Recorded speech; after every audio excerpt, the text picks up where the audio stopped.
अस्सलाम वालेकुम। मेरा नाम डॉक्टर शोएब ख़ान है। मैं कंसल्टेंट नेफ्रोलॉजिस्ट ट्रांसप्लांट फिजिशियन हूँ केयर हॉस्पिटल्स बंजारा हिल्स में। आज सबको ये बताना चाह रहा हूँ कि ब्लैक फंगस क्या है, इससे क्या प्रॉब्लम्स हो सकते हैं, इसका क्या ट्रीटमेंट है और इसका क्या कॉम्प्लिकेशंस हो सकते हैं। We will start from the beginning कि है क्या भाई ये black fungus. It's a fungus.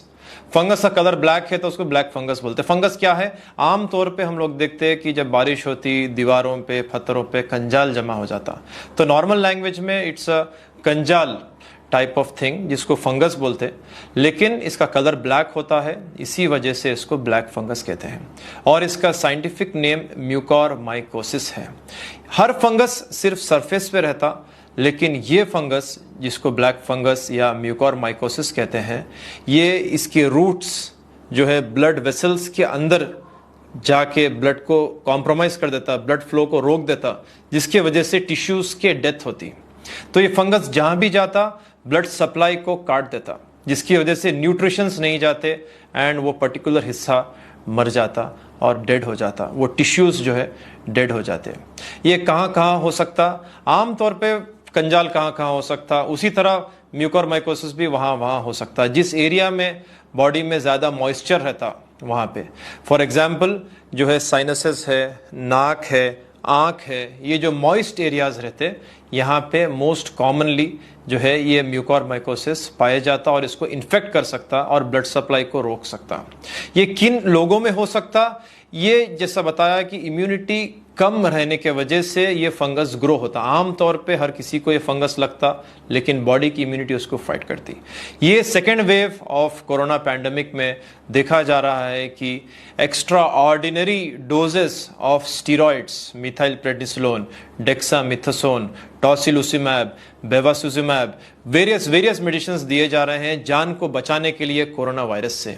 इसी का साइड इफेक्ट जो है बॉडी की इम्यूनिटी इतनी लो होते जा रही कि फंगस जैसी ऑर्गेनिजम्स भी बॉडी में ग्रो हो रहे। इसके ऊपर कंटिन्यूस नोज में ऑक्सीजन लगा हुआ रहना, घरों में सिलेंडर्स और ऑक्सीजन ह्यूमिडिफायर्स जिसमें पानी भी स्टेराइल नहीं है, ये कंटिन्यूस दिए जाना, ये और रिस्क फैक्टर्स है जिसके वजह से ये फंगस ग्रो हो सकता।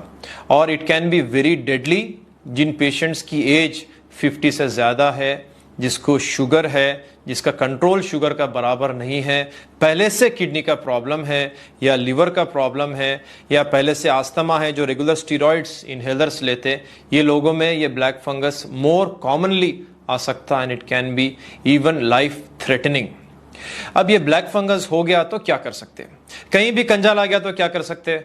उसको या तो पहले कॉज जिस वजह से आ रहा है इसको रोकना है, यानी बॉडी की इम्यूनिटी को बिल्डअप करना है, शुगर का कंट्रोल करना इंपॉर्टेंट है, किडनी का प्रॉब्लम है उसका इलाज करना इंपॉर्टेंट है, लिवर का प्रॉब्लम है उसको डील करना इंपॉर्टेंट है। इसी साथ साथ इसको स्क्रैप करके बाहर निकालना पड़ता।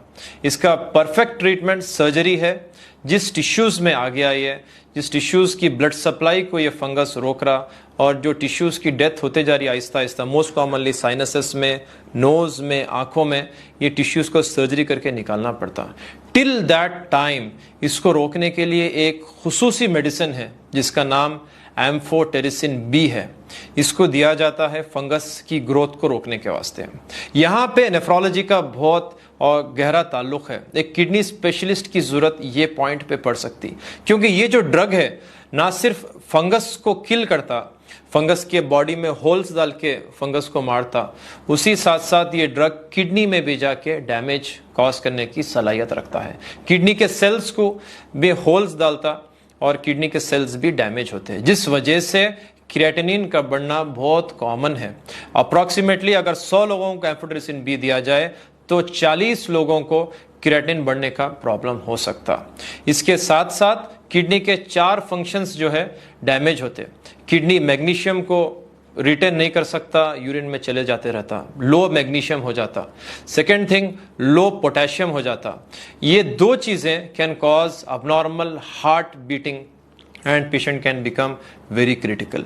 इसके साथ साथ it can cause increase in acid level of the body और यूरिन का जो है कंट्रोल जो रहता किडनीज नहीं कर पाते और यूरिन बहुत ज़्यादा आना शुरू हो जाता है। इसको नेफ्रोजेनिक डायबिटीज इंसिपिडस बोलते हैं।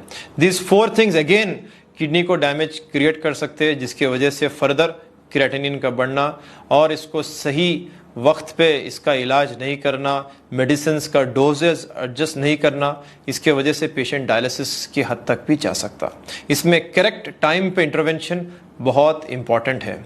अब एम्फोटेरिसिन भी दे रहे हैं, भाई क्या कर सकते हैं, फंगस को तो मारना है लेकिन किडनी को भी बचाना है। तो किडनी को बचाने के 4 अगेन सिंपल टेक्निक्स है, जिसको अगर अपनाएंगे तो इंशाअल्लाह ताला किडनी का डैमेज होने का चांसेस किसी हद तक बहुत कम हो जाएगा।